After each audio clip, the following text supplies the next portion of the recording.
This channel does not promote any violent, harmful, or illegal activities. All content provided by this channel is meant for an educational purpose only.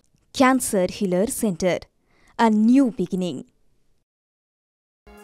আমরা তিনজন একের পর এক গুরুত্বপূর্ণ খবর দেব আপনাদেরকে। এই মুহূর্তে যে ব্রেকিং নিউজ আমার কাছে আসছে, যাদবপুর কাণ্ডের প্রতিবাদ করায় মেদিনীপুরের ছাত্রীকে লকআপে অত্যাচারের অভিযোগ। আইজি মুরলীধর শর্মার নেতৃত্বে তদন্তের নির্দেশ হাইকোর্টের। কলেজ বিশ্ববিদ্যালয় ধর্মঘটের দিন মেদিনীপুর থানায় নিয়ে গিয়ে অমানবিক অত্যাচারের অভিযোগে হাইকোর্টে মামলা সুচরিতা দাসের। তিনি ঠিক কি বলেছেন, কি অভিযোগ শোনাই আপনাদের।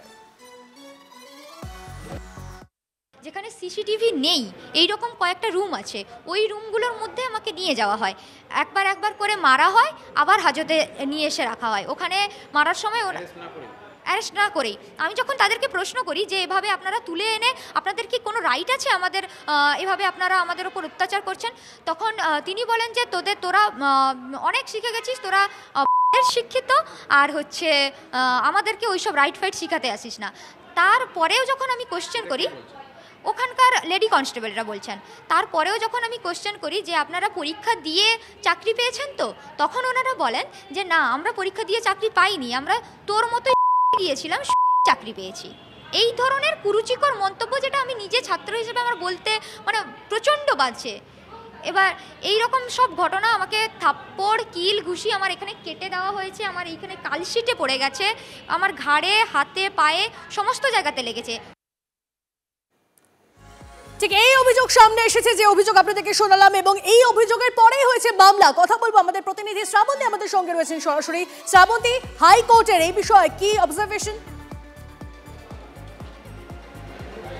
দেখো, বিচারপতি তীর্থঙ্কর ঘোষ নির্দেশ দিয়েছেন যে যাবতীয় অভিযোগ রয়েছে পুলিশের বিরুদ্ধে, তাই পুলিশের মরাল না ভেঙে আগে গোটা ঘটনাটি তদন্ত করতে হবে। মুরলীধর শর্মা আইজি, তিনি গোটা ঘটনাটি তদন্ত করবেন, সিসিটিভি ফুটেজ খতিয়ে দেখে তিনি তদন্ত করবেন এবং আগামী 26শে মার্চের মধ্যে তিনি একটি রিপোর্ট জমা দেবেন। একই ধরনের অভিযোগ সুশ্রিতার ক্ষেত্রেও ছিল। তারা বিদ্যাসাগরের কলেজের সামনে যখন এই ধরনের প্রতিবাদ করছিলেন, তাদের উপর অত্যাচার করা হয়। সুশ্রিতা আছেন আমার সঙ্গে, আমরা সুচরিতার কথা শুনলাম। তাকে পুলিশ একটা আলাদা ঘরে নিয়ে গেছে, যেখানে সিসিটিভি ফুটেজ ছিল না, অশ্রাব্য ভাষায় গালিগালাজ করা হয়। আপনি অভিযোগ করছেন আপনার গায়ে মোম ঢেলে দেওয়া হয়েছে, অথচ রাজ্য আজকের বলছে সব মিথ্যে। হ্যাঁ, ওখানে যে থানাতে আমাদেরকে নিয়ে যাওয়া হয়েছিল, আমরা ছাত্র সংগঠন এআইডিএসওর পক্ষ থেকে আমরা বিদ্যাসাগর ইউনিভার্সিটির গেটে আমাদের যে ঘোষিত কর্মসূচি ছিল, সেই জন্য আমরা গিয়েছিলাম, শান্তিপূর্ণভাবে আমরা গিয়েছিলাম।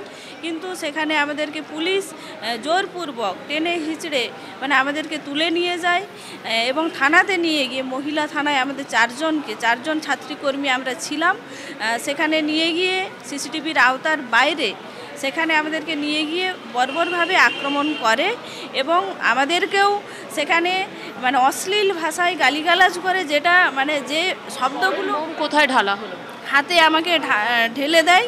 মানে যখন আমাকে একা রেখে ওই রুমে অত্যাচার করা হয়, একই সঙ্গে প্রথম নিয়ে যাওয়ার পরে চারজনকে একই সঙ্গে আমাদেরকে মারা হয়, বেল্ট দিয়ে মারা হয়। এই ধরনের মারধর করা হচ্ছে ছাত্রীকে। রাজ্য আজকে সম্পূর্ণ ঘটনাটা অস্বীকার করেছেন, আপনারা কি বলবেন? দেখুন, রাজ্যের সুপ্রিম কোর্টের নির্দেশ জানেন যে থানার প্রতিটি পয়েন্টে সিসিটিভি রাখতে হবে। অভিযোগ, থানায় ওসি রুম এবং আরেকটি রুম আছে যেখানে সিসিটিভি রাখা হয়নি, ওদেরকে নিয়ে যাওয়া হচ্ছে সেই রুমে, মারা হচ্ছে, আবার বাইরে এনে রাখা হচ্ছে, এই হচ্ছে অভিযোগ। আর কারণে একসময় সমস্ত থানা মহিলার মানে কিছু থানা থাকবে অন্তত মহিলা পরিচালিত, মহিলাদের দিয়ে অত্যাচার হচ্ছে। ঠিকই তো, এখানে অভিযোগ মহিলা থানার অফিসার ইনচার্জ সাথী বারিকের এগেনস্টে, এবং অভিযোগ তিনি মহিলাদের উপরে অত্যাচার চালাচ্ছেন। তাহলে যে মহিলাদের নিরাপত্তার জন্য ওসিকে নিয়োগ করা হয়েছে, তিনি তার থানায় বসে তার হেফাজতে ছাত্রদেরকে উপর অত্যাচার চালাচ্ছেন। তো এই ধরনের অভিযোগ বারে বারে উঠে আসছে। এই সাথী বারিকের ঘটনা কোনো একটা স্ট্রে ঘটনা নয়, সারা পশ্চিমবঙ্গ জুড়ে এই পুলিশ হেফাজতে যে এই নির্যাতন, এই ঘটনা ক্রমশ বেড়েই চলেছে। আগামীকাল সুশ্রিতার মামলা থাকছে তন্নিষ্ঠা, সেখানে বিচারপতি যেহেতু সুশ্রিতা সোরেন সেহেতু তপশিলি জাতি তারা ইনভলভ রয়েছেন এবং মানবাধিকার কমিশন এরা প্রত্যেকেই এই মামলায় অ্যাড হতে পারেন, তারা তদন্ত করতে পারেন, এরকম একটা ভাবনা রয়েছে আদালতের। আগামীকাল এই মামলায় থাকছে, সেখানে তিনি তার রায় দেবেন। ঠিক তাই, অবশ্যই আমাদের গোটা বিষয়টার দিকে নজর থাকবে। অনেক ধন্যবাদ শ্রাবন্তী তোমায়। আর এই মুহূর্তে সরাসরি নজর রাখতে হচ্ছে চোপড়ার দিকে, সেখানে চা বাগানে জমি দখলকে কেন্দ্র করে রীতিমতো রণক্ষেত্র। ছবি দেখাবো, পিছিয়ে ছবি দেখাচ্ছে, দেখুন চোপড়ার ছবি। চা বাগানে জমি দখলকে কেন্দ্র করে রণক্ষেত্র, বাড়িতে আগুন লাগিয়ে দেওয়া হয়। এই মুহূর্তে এক্সক্লুসিভ যে ছবি দেখাচ্ছি, দেখুন দাউ দাউ করে বাড়ি জ্বলছে। চোপড়ায় বাড়িতে আগুন, শিশু সহ 8 জন জখম হয়েছেন। এই মুহূর্তে আমরা যে ছবি দেখাচ্ছি, চোপড়ার ছবি আমরা দেখাচ্ছি, সেখানে চা বাগানে জমি দখলকে কেন্দ্র করে রণক্ষেত্র হয়ে ওঠে গোটা এলাকা। বাড়িতে আগুন লাগিয়ে দেওয়া হয়, শিশু সহ 8 জন জখম হয়েছেন। রূপক আমাদের সঙ্গে রয়েছেন টেলিফোনে, আমাদের সহকর্মী। রূপক, ঠিক কি ঘটেছে? দেখো, যেমনটা অভিযোগ উঠে আসছে চোপড়ার চেতনাগঞ্জ এলাকায়, সেখানে একটি 8 বিঘা জমি দখলকে কেন্দ্র করে কিন্তু এই দুপক্ষের সংঘর্ষ বাধে এবং যারা এই মুহূর্তে আহতরা রয়েছেন উভয় পক্ষের, যেমনটা খবর পাওয়া যাচ্ছে মোটামুটি কম বেশি প্রায় 10 জন আহত হয়েছেন, যাদের মধ্যে বেশ কিছু মহিলা রয়েছেন, কিছু শিশুও রয়েছেন বলে জানা যাচ্ছে। সবাইকে চোপড়া দলুয়া স্বাস্থ্যকেন্দ্র এবং ইসলামপুর মহকুমা হাসপাতাল নিয়ে যাওয়া হয়েছে। বর্তমানে তারা চিকিৎসাধীন রয়েছেন। তবে এই জমি দখলকে কেন্দ্র করে কেন এই ধরনের আক্রমণের ঘটনা, কারা এর সঙ্গে জড়িত, সবটাই কিন্তু এখন পুলিশ ঘটনাস্থলে পৌঁছেছে এবং তদন্ত করে খতিয়ে দেখছে। মানে এই বিবাদটা কাদের মধ্যে হয়েছে, কি জানা যাচ্ছে?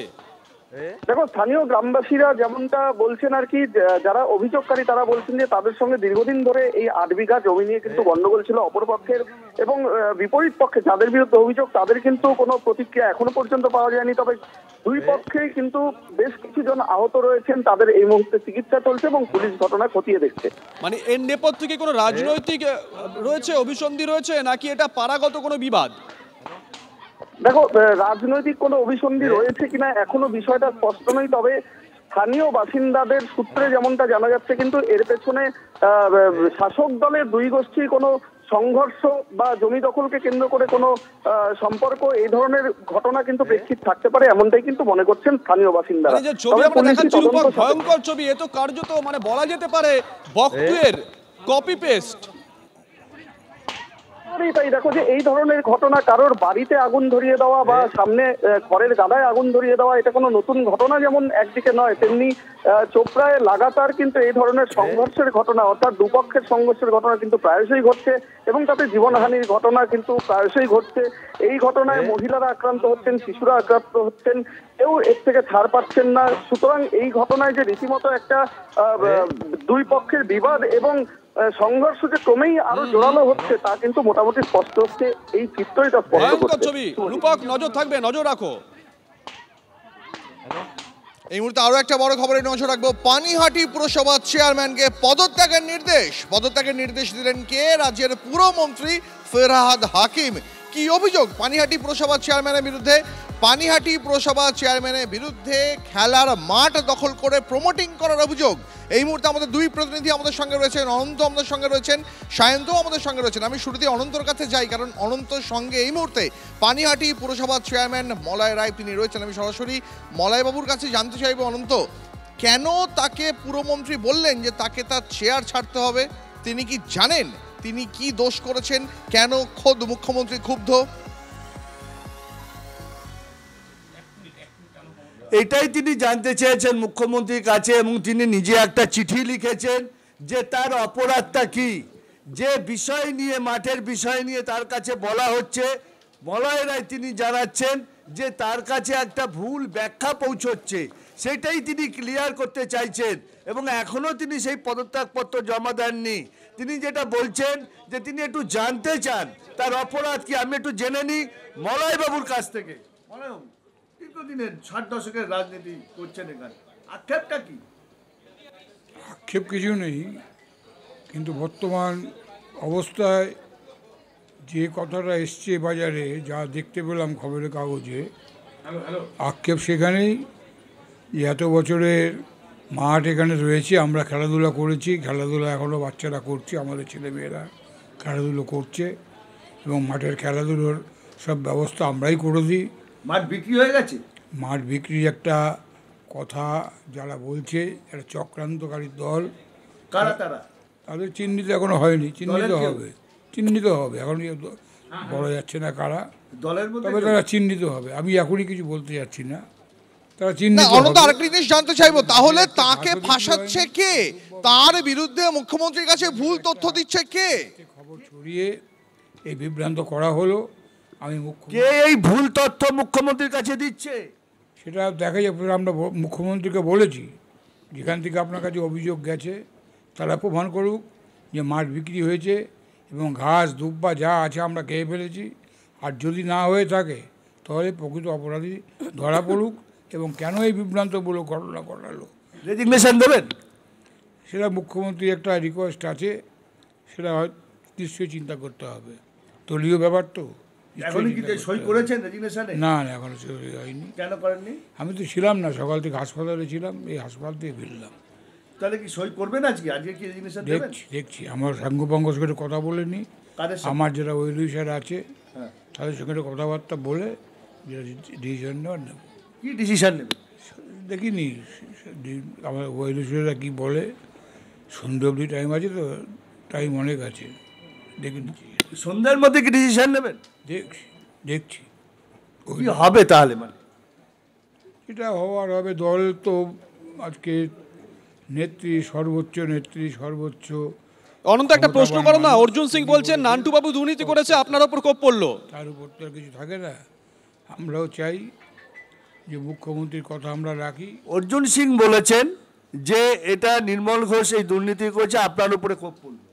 না, আমি সেটা বলতে পারবো না অর্জুন সিং বলেছে, এবং নির্মল ঘোষকে এই ব্যাপারে জড়ানো হচ্ছে কেন তাও আমি বুঝতে। বাইরের কেউ আছে বা এই যে কনস্টিটিউশন বাইরে কোনো নেতা আছে? এখনই আমি বলছি না, বলবো আপনাদের নিশ্চয়ই সময় মতো। আমি অথেন্টিক রিপোর্ট নিয়ে তারপর নিশ্চয়ই আপনাদের কাছে বলবো। বাইরের কোনো সাংসদ আছে আপনার দমদমের সাংসদের বাইরে? আমি এখনই বলতে পারবো না। আমি না জেনে একটা সাংসদের নামে তো বলা উচিত ঠিক হবে না। জেনে নিই, নিশ্চয়ই বলবো। সন্দেহ হচ্ছে? কিচ্ছু বলবো না এখন, একটু ওয়েট করুন, আমি একটু যাচাই করে নিই, সব বলবো। মুখ্যমন্ত্রীর কাছে কি সেটাই জানতে চাইছে? অবশ্যই জানতে চাইছি। বুঝতে পেরেছি অনন্ত, আপাতত অনেক ধন্যবাদ। মলয়বাবু বলছেন না তিনি নির্দেশ পেয়েছেন একেবারে দলের শীর্ষ স্তর থেকে, কিন্তু এখনও তিনি পদত্যাগ করেননি। তার পদত্যাগপত্র তিনি আরেকটু ঘনিষ্ঠ মহলে আলোচনা করে তারপর পদত্যাগপত্র তিনি পাঠাবেন। এই মুহূর্তে আরেকবার চলে যাবো আমাদের আরেক সহকর্মী সায়ন্তর কাছে। তবে তার আগে ফেরহাদ হাকিম, রাজ্যের পুরমন্ত্রী, যিনি চেয়ারম্যানকে মুখ্যমন্ত্রীর নির্দেশ ক্যারি ফরওয়ার্ড করেছেন, তার বক্তব্য শোনাই একবার। আমি গেছিলাম, মানে পাঠিয়েছিলাম লোক, এবং সেখান থেকে বলবো সায়ন্তর সঙ্গে এই মুহূর্তে আমাদের সঙ্গে রয়েছেন। সায়ন্ত, পুরমন্ত্রীকে এই নির্দেশ কেন দিতে হলো? মমতা বন্দ্যোপাধ্যায় কেন এতটা ক্ষুব্ধ এই চেয়ারম্যানের ওপরে? কি বলছেন রাজ্যের পুরমন্ত্রী? দেখো, রাজ্যের পুরমন্ত্রী তৃণমূল ভবনে ঢোকার আগে একটা বিষয় পরিষ্কার করে দিলেন যে ধরনের কাণ্ড ঘটেছে তাতে তৃণমূল সুপ্রিমো তথা মুখ্যমন্ত্রী যথেষ্ট ক্ষুব্ধ, এবং দলের যে কেউ এই ঘটনা করুক না কেন সেটা কোনোভাবে প্রশ্রয় দেওয়া হবে না। আর সেই কারণে কিন্তু এই সিদ্ধান্ত। মূলত আগামী দিন এই ধরনের ঘটনা, অর্থাৎ মুখ্যমন্ত্রীর এই নির্দেশ থেকে দলের অন্যান্য যারা এই ধরনের ঘটনায় যুক্ত থাকবে তাদেরকেও রীতিমতো বার্তা পাঠানো হলো। এটা কিন্তু ফিরহাদ হাকিম পরিষ্কার করে দিলেন তৃণমূল ভবনে ঢোকার আগে। 1984 সালে যেখানে কলকাতা হাইকোর্টের সুনির্দিষ্ট করে নির্দেশ দেওয়া রয়েছে অমরাবতী মাঠ কোনোভাবে কোনো বাণিজ্যিক সংস্থানে তুলে দেওয়া হবে না, বা কোনো বাণিজ্যিকভাবে স্থায়ী কাঠামো নির্মাণ করা যাবে না, সেখানে আইন ভেঙে, হাইকোর্টের নির্দেশকে ভেঙে সেই মাঠে স্থায়ী নির্মাণ, অর্থাৎ একটি বেসরকারি সংস্থাকে দায়িত্ব দেওয়া হয়। এবং সেটা কিভাবে দেওয়া হয়েছে? পুরো চেয়ারম্যান পরিষদের বৈঠকের পর, যেটা কোনোভাবে করা যায় না, যেটা পৌর নগরোন্নয়ন দপ্তর সূত্রে খবর। আর এইখানেই ঘটেছে বিপত্তি। যাবতীয় অভিযোগ চলে আসে পুরো পানিহাটি পুরসভার চেয়ারম্যান মলয় রায়ের বিরুদ্ধে। ধন্যবাদ, নজর রাখো।